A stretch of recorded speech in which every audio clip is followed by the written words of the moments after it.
Está entrando no ar o programa Obras de Pedro de Camargo. Produção e apresentação Moisés Santos.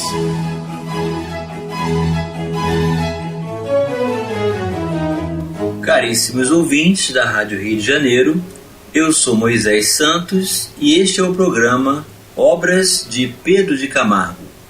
Aqui você confere conosco, meu caro ouvinte, as reflexões, o estudo, o entendimento, a busca pela verdade, do sentido para viver que o Evangelho de nosso Senhor Jesus Cristo nos proporciona. E através da contribuição desta obra, o livro Em Torno do Mestre, autor Pedro de Camargo, que tem o pseudônimo de Vinícius. A editora é da Federação Espírita Brasileira. Você confere conosco aqui capítulo após capítulo desta obra e sempre fazemos a correlação com o Pentateuco kardeciano, ou seja, um entendimento que estabelece, à luz da doutrina espírita, a lembrança da essência do próprio Cristo em nossas vidas. O cristianismo redivivo na Terra. Hoje vamos estudar o capítulo A Realeza da Lei. E o autor inicia o capítulo trazendo-nos uma passagem de Mateus, em que Jesus afirmou: "Eu não vim destruir a lei, mas dar-lhe cumprimento." Mateus capítulo 5, versículo 17. Observando-se, ainda que perfunctoriamente, que significa, meu caro ouvinte, de curta apreciação ou rapidamente, à época atual, verificamos que o mundo atravessa uma crise de anarquia e confusão. Vamos buscar as diretrizes libertadoras na doutrina espírita. Diretrizes libertadoras Do Evangelho segundo o Espiritismo, capítulo 1. Não vim destruir a lei. Item 1. Não penseis que eu tenha vindo destruir a lei ou os profetas. Não os vim destruir, mas cumpri-los. Porquanto, em verdade vos digo, que o céu e a terra não passarão, sem que tudo o que se acha na lei esteja perfeitamente cumprido, enquanto reste um único iota e um único ponto. Mateus capítulo 5, versículos 17 a 18. Meu caro ouvinte, iota é a 9ª letra do alfabeto grego. É a menor letra desse alfabeto, usada metaforicamente ou proverbialmente para menor coisa. Ou seja, Jesus está dizendo que nada vai ficar desconhecido da intervenção da justiça divina. E Allan Kardec vem nos oferecer sua contribuição no item 3 desse capítulo sob o título O Cristo. Ele escreve: Jesus não veio destruir a lei, isto é, a lei de Deus. Veio cumpri-la, isto é, desenvolvê-la, dar-lhe o verdadeiro sentido e adaptá-la ao grau de adiantamento dos homens. Por isso é que se nos depara nessa lei o princípio dos deveres para com Deus e para com o próximo, base da sua doutrina. Quanto às leis de Moisés, propriamente ditas, ele, ao contrário, as modificou profundamente, quer na substância, quer na forma, combatendo constantemente o abuso das práticas exteriores e as falsas interpretações. Por mais radical reforma, não podia fazê-las passar, do que as reduzindo a esta única prescrição: amar a Deus acima de todas as coisas e o próximo como a si mesmo. E acrescentando: aí estão a lei toda e os profetas. Por estas palavras, o céu e a terra não passarão sem que tudo esteja cumprido até o último iota, quis dizer Jesus ser necessário que a lei de Deus tivesse cumprimento integral, isto é, fosse praticada na terra inteira, em toda a sua pureza, com todas as suas ampliações e consequências. Efetivamente, de que serviria haver sido promulgada aquela lei se ela devesse constituir privilégio de alguns homens, ou ao menos de um único povo? Sendo filhos de Deus todos os homens, todos, sem distinção nenhuma, são objeto da mesma solicitude. Então, meu caro ouvinte, temos que considerar aqui o profeta Moisés como legislador humano, trazendo então leis que diziam respeito a um comportamento de um povo rude e primitivo, ensinando-nos assim Allan Kardec que Jesus veio modificá-la profundamente, quer na substância, quer na forma. Por toda parte, em todo o ramo de atividade humana, verifica-se o efeito de um estado anárquico e caótico. Continua Pedro de Camargo. Parece que o espírito da indisciplina e da revolta invadiu tudo, empolgou todos. Vemos nessa crise a consequência natural de um fenômeno de reação. Como é sabido, toda ação determina uma reação. A rebeldia que ora se observa por toda parte é efeito de uma reação contra o regime de tirania, contra o imperialismo que até aqui prevaleceu, mantendo os povos na servidão, expoliados dos seus legítimos direitos.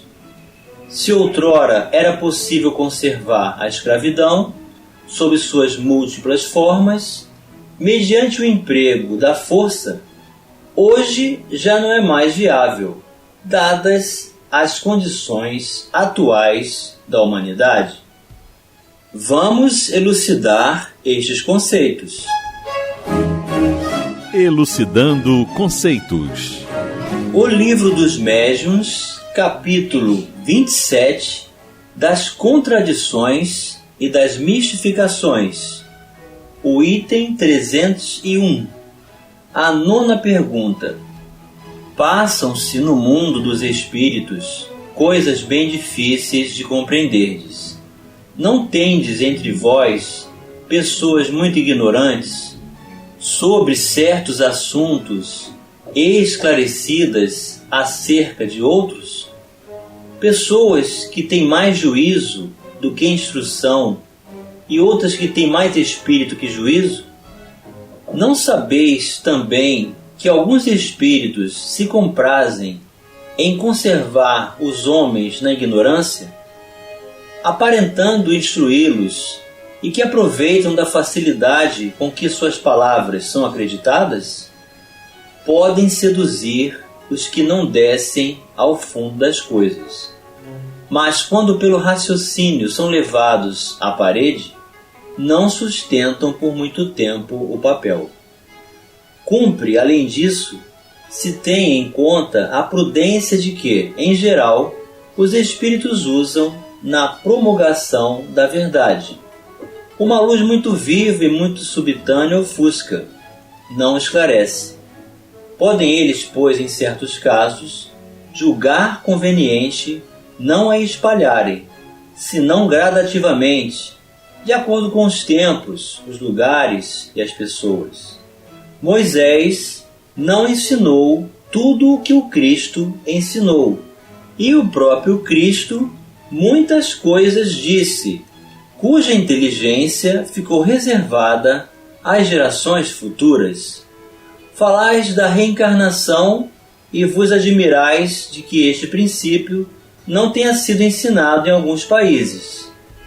Lembrai-vos, porém, de que num país onde o preconceito da cor impera soberanamente, onde a escravidão criou raízes nos costumes, o espiritismo teria sido repelido só por proclamar a reencarnação, pois que monstruosa pareceria ao que é Senhor a ideia de vir a ser escravo e reciprocamente. Não era melhor tornar aceito primeiro o princípio geral para mais tarde se lhe tirar as consequências? Ó homens, como é curta a vossa vista para apreciar os desígnios de Deus. Sabei que nada se faz sem a sua permissão, e sem um fim que as mais das vezes não podeis penetrar. Tenho-vos dito que a unidade se fará na crença espírita. Ficais certos de que assim será, que as dissidências, já menos profundas, se apagarão pouco a pouco, à medida que os homens se esclarecerem, e que acabarão por desaparecer completamente. Essa é a vontade de Deus, contra a qual não pode prevalecer o erro, assinou o Espírito de verdade. Então, meu caro ouvinte, todo esse conjunto de ideias, a reencarnação, os desígnios de Deus mais profundos que não podemos penetrar pela nossa apreciação limitada, em função de um estado de apreciação exclusiva da matéria, como apoio para a vida, obscurece todo o horizonte do espírito, mas que a doutrina espírita tem por meta ampliar, restabelecer e proporcionar o desaparecimento completo de toda a ignorância. Essa é a vontade de Deus. Todos se rebelam contra a lei. Ninguém quer a ela obedecer, precisamente porque os dirigentes, detentores do poder, abusaram da lei, desvirtuaram-lhe o objetivo, exercendo a opressão e o despotismo mascarados à sua sombra. Vamos continuar refletindo sobre a realeza da lei já no próximo bloco. Estamos apresentando o programa Obras de Pedro de Camargo. Participe do programa Obras de Pedro de Camargo enviando sua mensagem, dúvida ou sugestão pelo e-mail opg@radioriodejaneiro.am.br ou pelo WhatsApp da Rádio Rio de Janeiro 984867633 aos cuidados de Moisés Santos. Voltamos a apresentar o programa Obras de Pedro de Camargo. Produção e apresentação Moisés Santos. Caríssimos ouvintes da Rádio Rio de Janeiro, voltamos agora para o segundo bloco do nosso programa de hoje, em que estamos analisando o capítulo A Realeza da Lei, quando Jesus afirmou que não veio destruir a lei, mas dar cumprimento a ela, e que toda a lei resumiria-se no amor a Deus acima de todas as coisas e ao próximo como a si mesmo. E que todo este conjunto de ideias depende do amadurecimento de cada um de nós nesta perspectiva de valores. E Pedro de Camargo se refere a toda a confusão, caos e anarquia que a visão estreita do materialismo estabelece sem enxergarmos a profundidade dos desígnios de Deus, dizendo: o caos, pois, em que nos achamos é o resultado do abuso da lei do próprio homem, meu caro ouvinte, e que nós estamos inseridos em alguma proporção. Vamos retirar este véu. O Livro dos Espíritos, capítulo 10, da Lei de Liberdade, Escravidão, A questão 829. Haverá homens que estejam, por natureza, destinados a ser propriedades de outros homens? E os instrutores da humanidade respondem: é contrária à lei de Deus toda a sujeição absoluta de um homem a outro homem.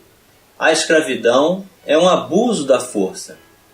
Desaparece com o progresso, como gradativamente desaparecerão todos os abusos. É contrária à natureza a lei humana que consagra a escravidão, pois que assemelha o homem ao irracional e o degrada física e moralmente. E a questão 830. Quando a escravidão faz parte dos costumes de um povo, são censuráveis os que dela aproveitam, embora só o façam conformando-se com o uso que lhes parece natural? O mal é sempre o mal, e não há sofisma que faça se torne boa uma ação má. A responsabilidade, porém, do mal é relativa aos meios de que o homem disponha para compreendê-lo. Aquele que tira proveito da lei da escravidão é sempre culpado de violação da lei da natureza. Mas, aí como em tudo, a culpabilidade é relativa. Tendo-se a escravidão introduzida nos costumes de certos povos, possível se tornou que, de boa fé, o homem se aproveitasse dela, como de uma coisa que lhe parecia natural. Entretanto, desde que, mais desenvolvida e, sobretudo, esclarecida pelas luzes do cristianismo, sua razão lhe mostrou que o escravo era um seu igual perante Deus. Nenhuma desculpa mais ele tem. Então, quando a verdade vem à tona, meu caro ouvinte, quando o esclarecimento à luz do Espírito, pela visão da libertação de todo o mal que o cristianismo apresenta e que o Espiritismo faz reviver toda a sua essência, não há mais desculpas. E Pedro de Camargo continua: os extremos são perniciosos. A opressão gera anarquia. Esta, a seu turno, dá lugar à tirania, pois os extremos se tocam. In medio virtus. O que significa no meio está a virtude, ou seja, não nos extremos. Precisamos buscar o equilíbrio. A lei deve ser precisa e respeitada. A lei estabelece o equilíbrio porque se inspira na justiça. Tanto as coletividades quanto os indivíduos necessitam da força da lei, que é a força do direito, para realizarem seus destinos. A ordem é indispensável ao progresso. Este, sem o concurso daquela, degenera. Urge, portanto, estabelecer e consolidar o prestígio da lei. É o grande problema do momento. De sua pronta solução depende o bem e o sossego da humanidade. In medio virtus. Vamos elucidar este verso. Elucidando o verso. Do Evangelho segundo o Espiritismo, capítulo 17, Sede perfeitos. Cuidar do corpo e do espírito. O item 11. Consistirá na maceração do corpo a perfeição moral? Para resolver essa questão, apoiar-me-ei em princípios elementares e começarei por demonstrar a necessidade de cuidar-se do corpo, que, segundo as alternativas de saúde e de enfermidade, influi de maneira muito importante sobre a alma, que cumpre se considere cativa da carne. Para que essa prisioneira viva se expanda e chegue mesmo a conceber as ilusões da liberdade, tem o corpo de estar são, disposto, forte. Façamos uma comparação. Eis se acham ambos em perfeito estado. Que devem fazer para manter o equilíbrio entre as suas aptidões e as suas necessidades tão diferentes? Inevitável parece a luta entre os dois, e difícil achar-se o segredo de como chegarem ao equilíbrio. Dois sistemas se defrontam, o dos ascetas, que tem por base o aniquilamento do corpo, e o dos materialistas, que se baseia no rebaixamento da alma. Duas violências quase tão insensatas uma quanto a outra. Ao lado desses dois grandes partidos, formiga a numerosa tribo dos indiferentes, que sem convicção e sem paixão, são mornos no amar e econômicos no gozar. Onde então a sabedoria? Onde então a ciência de viver? Em parte alguma, e o grande problema ficaria sem solução se o Espiritismo não viesse em auxílio dos pesquisadores, demonstrando-lhes as relações que existem entre o corpo e a alma, e dizendo-lhes que, por se acharem independência mútua, importa cuidar de ambos. Amai, pois, a vossa alma, porém cuidai igualmente do vosso corpo, instrumento daquela. Desatender às necessidades que a própria natureza indica é desatender a lei de Deus. Não castigueis o corpo pelas faltas que o vosso livre-arbítrio o induziu a cometer, e pelas quais é ele tão responsável quanto o cavalo mal dirigido pelos acidentes que causa. Sereis porventura mais perfeitos se, martirizando o corpo, não vos tornardes menos egoístas, nem menos orgulhosos e mais caritativos para com o vosso próximo? Não, a perfeição não está nisso. Está toda nas reformas porque fizerdes passar o vosso espírito. Dobrai-o, submetei-o, humilhai-o, mortificai-o. Esse é o meio de o tornardes dócil à vontade de Deus e o único de alcançardes a perfeição. Assinou Georges, Espírito Protetor, Paris, 1863. E Pedro de Camargo vai concluir: se não se puser um paradeiro a esse espírito de rebeldia que lavra em frene qual incêndio devorador, ele acabará dissolvendo a sociedade. Por isso que sem lei, sem ordem, sem disciplina, não pode haver lar, nem família, nem sociedade. Para consolidar-se a lei, só há um meio: implantar o sentimento de justiça nos corações dos dirigentes e dos dirigidos. E semelhante resultado obteremos unicamente pela educação em seu sentido amplo. E chegou o momento, meu caro ouvinte, de você receber a mensagem do Mestre. Mensagem do Mestre.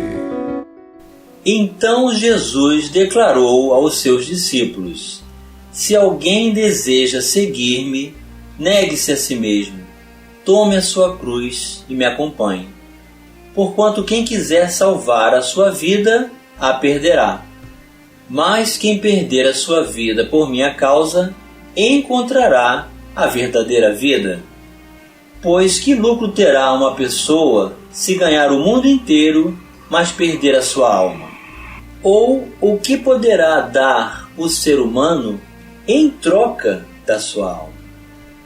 Então que possamos, meu caro ouvinte, substituir a rebeldia pelo espírito de serviço, procurando onde melhor pudermos servir, ampliando a nossa visão de espírito, encontrando um sentido para viver nesse amplo recurso de amor que é o Evangelho de nosso Senhor Jesus Cristo, buscando o amadurecimento e o aprimoramento das nossas predisposições para o bem, substituindo os excessos pela simplicidade, não se permitindo aos extremos da visão materialista, onde se enxerga somente as sensações do corpo, e nem o extremo dos ascetas que martirizam o corpo.